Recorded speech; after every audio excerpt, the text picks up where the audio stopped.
சேதி சிங். அதாவது அவங்க எம்சியூல நம்ம ஸ்பைடர்மேன் பிராண்ட் நியூ மூவில ஒரு முக்கியமான ரோல் பண்றாங்க அப்படின்னு சொல்லியிருந்தாங்க.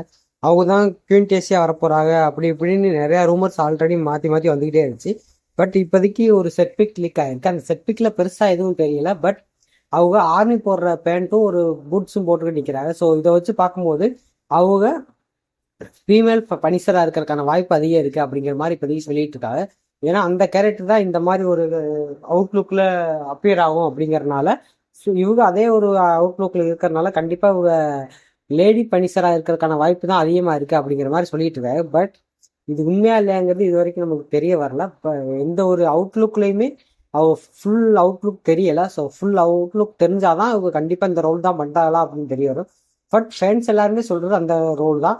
பட் என்னை பொறுத்த வரைக்கும் அந்த ரோல்ல நடிச்சா கண்டிப்பா நல்லா தான் இருக்கும் நம்புறேன். ஏன்னா ஃபனிஷர்னாலே ஓரளவுக்கு ஒரு மாதிரி பங்கமா இருக்கும். அப்படிங்கிறப்ப லேடி ஃபனிஷரும் கண்டிப்பா அந்த மாதிரி தான் இருக்கும். ஸோ ஸ்பைடர்மேன் பிராண்ட் நியூ டேல ஆல்ரெடி நம்ம ஃபனிஷர் இருக்காரு. ஸோ லேடி ஃபனிஷரும் வந்துட்டா அது வேற மாதிரி ஒரு ஆக்ஷன் ஃபுல்லான ஒரு படமா கொண்டு போறதுக்கான வாய்ப்பு இருக்கு. ஸோ எனக்கு பொறுத்த வரைக்கும் சேடி சிங்கை கண்டிப்பா ஃபீமேல் பனிஷரா கொண்டு வரக்கான வாய்ப்பு நிறைய இருக்குன்னு தான் நினைக்கிறேன். ஸோ லேடி பனிஷரா இல்லாம வேற ஏதாவது ரோல்ல நடிக்கிறதுக்கு வாய்ப்பு இருக்கு அப்படின்னு உங்களுக்கு தோணுச்சுன்னா அதை கீழே கமெண்ட் பண்ணிட்டு போங்க. இந்த வீடியோ பிடிச்சிருந்தா ஒரு லைக் பண்ணுங்க, சப்ஸ்கிரைப் பண்ணிக்கோங்க. நம்ம அடுத்தடுத்த வீடியோ பார்க்கலாம். பாய்.